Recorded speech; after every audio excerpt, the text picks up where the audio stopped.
Heidi. Once upon a time, in a town, there lived a very sweet little girl named Heidi. Heidi had lost her parents when she was a baby, so her aunt took care of her. Her aunt loved Heidi very much. She played games with her and sang lullabies. But when Heidi grew a little older, her aunt's job changed. She now had to work in a new and faraway city. And the place she worked was not suitable for children. Finally, she thought of Heidi's grandfather, who lived in the mountains. Her aunt thought that the old man who lived alone high up in the mountains could take good care of Heidi. Grandfather Alp was a grumpy man who lived alone in a small hut in the Alps. Even with some worries, she believed Heidi could be happy there, close to nature. So one morning, they got ready early and set off on a long journey together. The roads wound upwards, birds sang, and the wind rustled the leaves of the trees. Heidi didn't know where they were going, but she watched everything with curiosity, and it was clear she was enjoying the trip. At last, on top of the mountain, a small hut appeared. That was Grandfather Alp's home. Her aunt held Heidi's hand and led her to the hut. And so, Heidi's brand new adventure in the mountains began. Though living far from people and all alone, Grandfather Alp was secretly happy his granddaughter came, but he never showed it. Her aunt said goodbye to Heidi and left on her own journey. Grandfather prepared a nice bed in the attic for the sweet little girl. Heidi, who already loved her newly met grandfather, was very happy. That night, she felt for the first time what it was like to sleep under the stars. Her grandfather even told her that she should make a wish when a star fell. On her first night in the hut, Heidi wished wonderful things for all her loved ones. As soon as she opened her eyes in the morning, Heidi saw a huge furry thing and sat up in surprise. This soft, cuddly thing was her grandfather's loyal dog, Joseph. Seeing Joseph's sweet face and floppy ears, Heidi burst into laughter. The two became friends in the very first minute. Heidi followed Joseph, explored around the hut, ran away from bees, and played with butterflies. Soon, she got used to her grandfather's hut, the green mountains and the flowery hills. One day, on a walk, Heidi met Peter, the goat herd, on the slopes of the Alps. When Peter first saw the cheerful girl jumping in the fields, he could hardly believe his eyes. Is this a new little lamb or a fairy girl? He wondered. Heidi smiled so sweetly that Peter went to meet her right away. Since they were both children, they quickly became close friends. The next morning, as Peter went to graze his goats, Heidi happily followed him, saying, "I'm coming with you."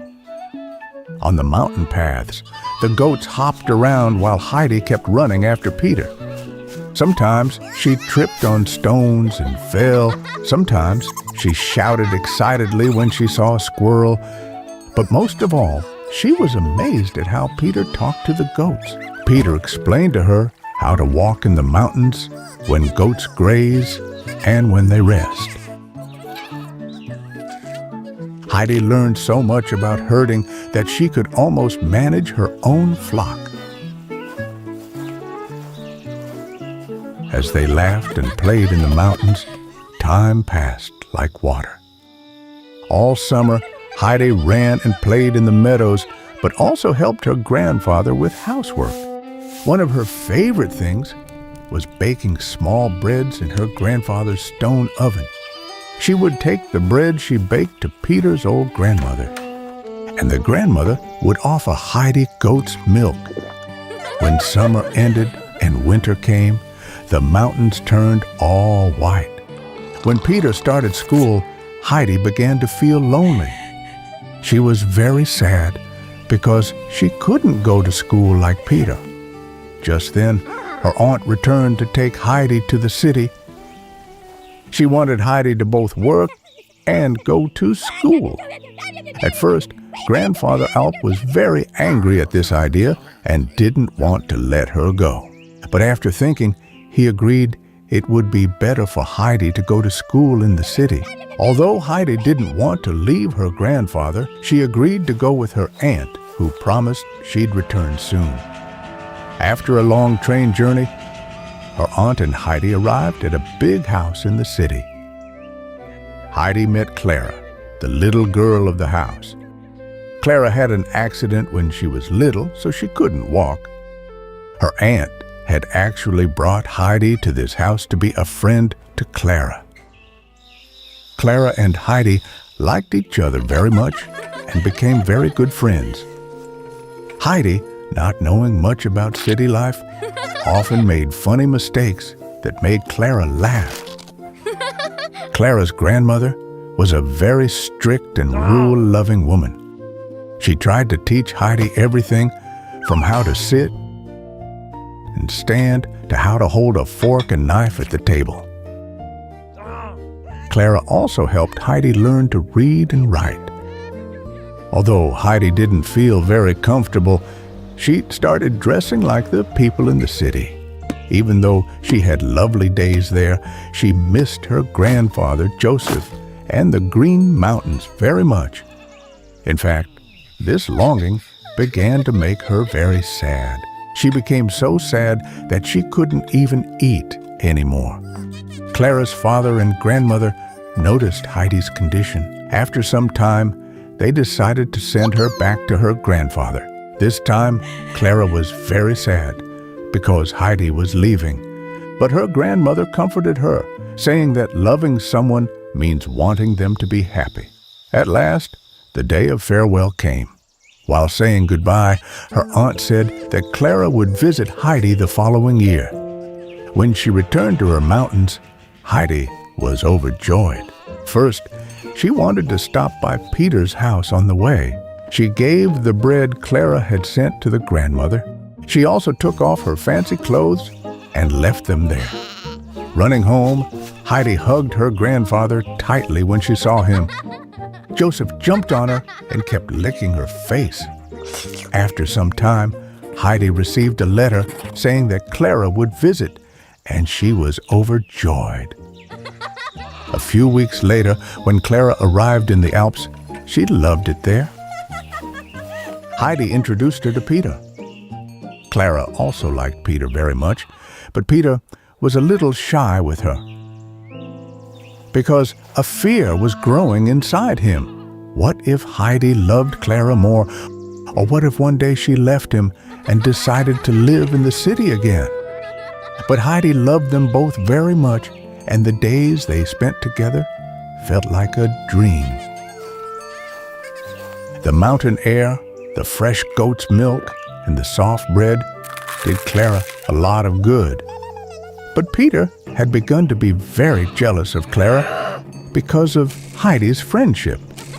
He thought his special friendship with Heidi was changing because of Clara.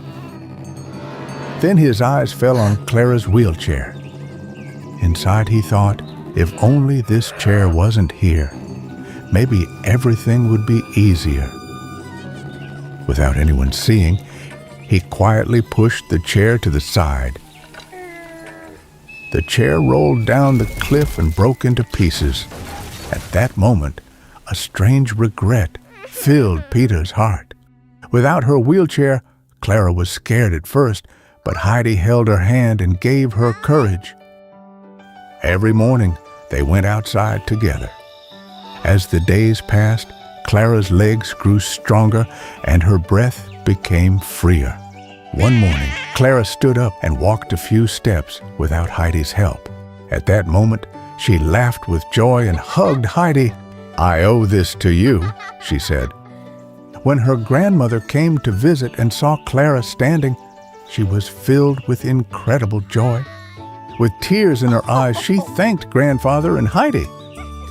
At that moment, Peter was deeply ashamed of what he had done. He confessed that he was the one who had pushed Clara's wheelchair down the slope. Realizing how wrong he had been, he apologized to everyone. Seeing his regret, Heidi and Clara forgave him, because true friendship could start again by admitting mistakes and giving a heartfelt apology. And the best part was that Clara could now walk.